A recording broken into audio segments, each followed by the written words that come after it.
Valheim, an incredible survival game where you can build Viking villages, sail to the ends of the world, and fight epic enemies. A game with near infinite possibilities and so much to do. But here you are instead on YouTube watching some random dude's tutorial videos. Love it. But anyway, today we're going to end up giving you 10 tips, and hopefully within these 10 tips that are actually like 100 tips, when you get into all those little tips I sneak in there, I think you're going to have a good time playing Valheim. So let's get some of these things out here and see if we can improve your game some. Tip number 1 is to make sure that you have your items repaired whenever possible. For me, every time I return to town, I make sure to go to the workbench and repair any items there, as well as go to the forge and repair any items there. I can't tell you the number of times that I've gone to a mining node and found out that my pickaxe was either at half durability or already broken. If every single time you go to town, you make a habit of repairing all of your items, you'll avoid this problem. Another thing that I encourage is to bring multiple of whatever item you'll be working with in this session. For example, if I were to be going mining, frequently I will bring 2 pickaxes. That way, if one of the pickaxes breaks, I'll have a backup pickaxe. In addition, if I'm going to mine something like silver, where you have to dig up stone and other land, I'll use my bronze pickaxe to do that work, since it can't actually mine the silver, and then I will use the iron pickaxe to mine the silver itself. This way, I'm managing durability and ensuring that I don't have to go home early. 2. Sleep the night away. In Valheim, the night can be very punishing. There are many more enemies that spawn, and if you don't have frost resistance, you have to suffer the cold debuff, which hurts your regeneration of stamina. There's also a visibility issue that occurs, which can make building harder, as well as spotting enemies ahead of time difficult as well. One solution to this is to make sure that everyone on your server sleeps at the same time. This will trigger a sleeping effect, and when you wake up, it'll be morning. The sun will be out, your cold debuff will be gone, and the enemy spawns will be less than at nighttime. One caveat to this is that if you're looking to farm specific enemies for their resources, it might not be a good idea to reset back to day. For example, if you want wolf pelts from the mountains, you probably want to keep it nighttime because you're looking for a fight. 3. Staggering an enemy is one of the most effective ways to deal with most combat. You can stagger an enemy by blocking right before their attack lands. During this time, they will be vulnerable to your attack and will take double damage. It's important to mention that you can also block ranged attacks to stagger. All you have to do is block the attack as it comes in. Does that make any logical sense? No, not really, but it's a pretty cool perk, so abuse it. Anytime you hear that magical blocking sound, you know that the enemy is then vulnerable to taking double damage. You also can achieve it by beating an enemy down until they are staggered, although we personally recommend aiming for blocks more so. Every enemy has a different timing. Some timings may be harder to get than others. Work on your timing with different enemies, starting with weaker enemies and then advancing to stronger enemies as you feel more comfortable doing your blocks and reposts. 4. The Encumbered Dance. When you're encumbered, you move very slowly and you lose stamina just by walking. You also do not regain stamina, so you can theoretically get stuck in place.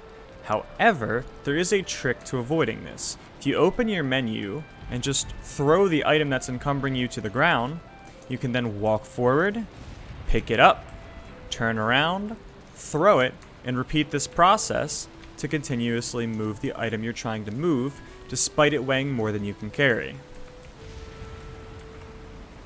This is a great time to also mention what I believe is the best item in the game, the Mesingjord.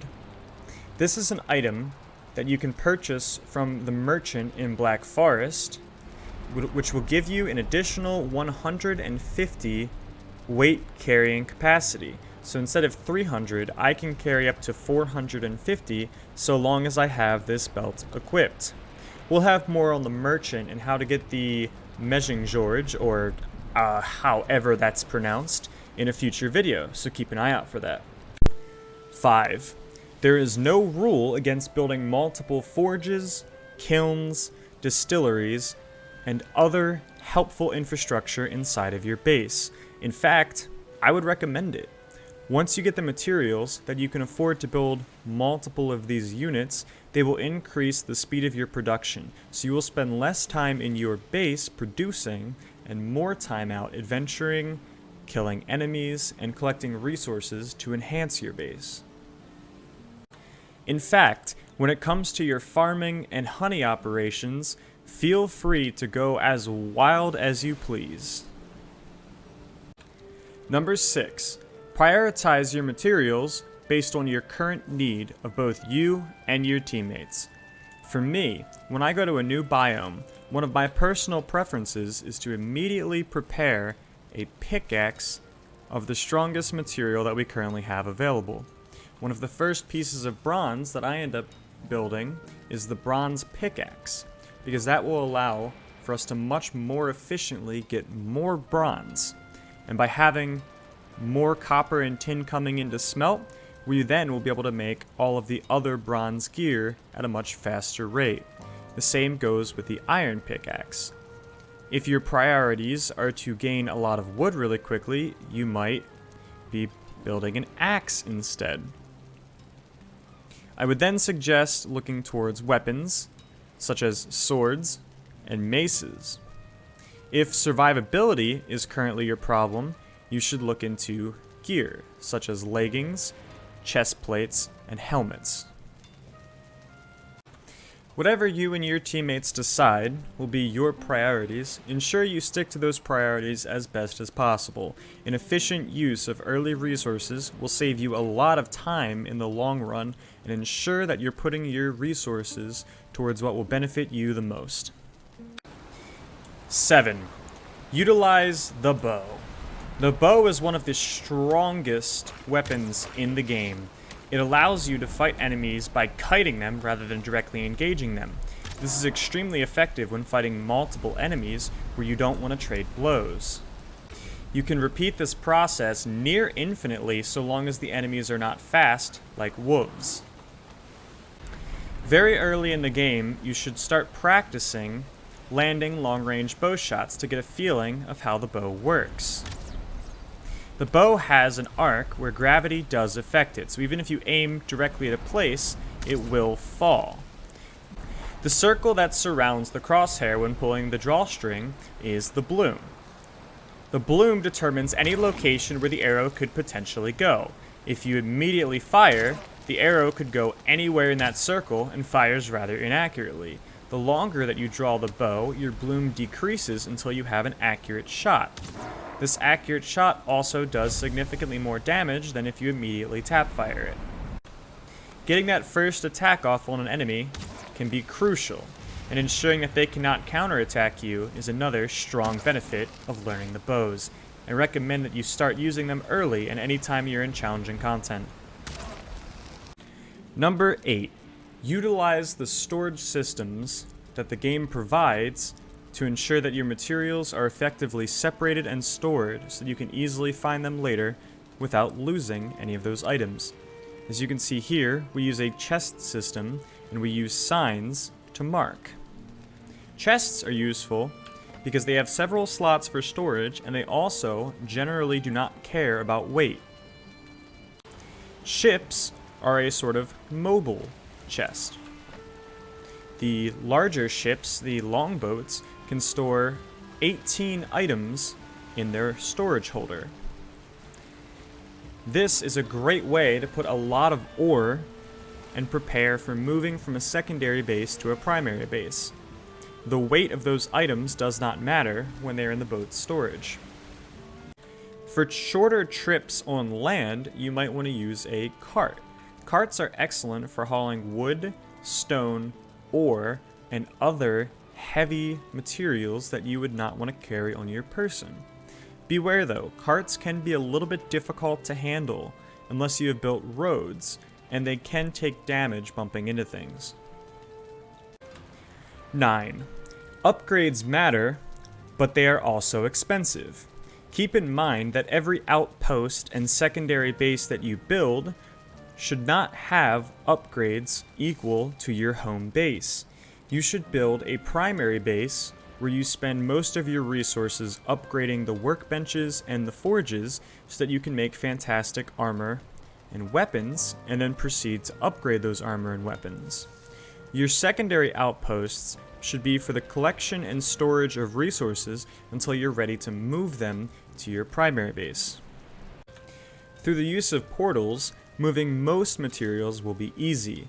Ore and bars, however, will be a little bit more difficult. Remember that while you can build a smelter and a kiln at any of your outposts to convert ore into bars, you may not be able to use those bars to build what you want at those outposts, depending of course on how much you've spent into upgrading your workbench and your forge. 10. Your Forsaken abilities are AoE and also buff your allies.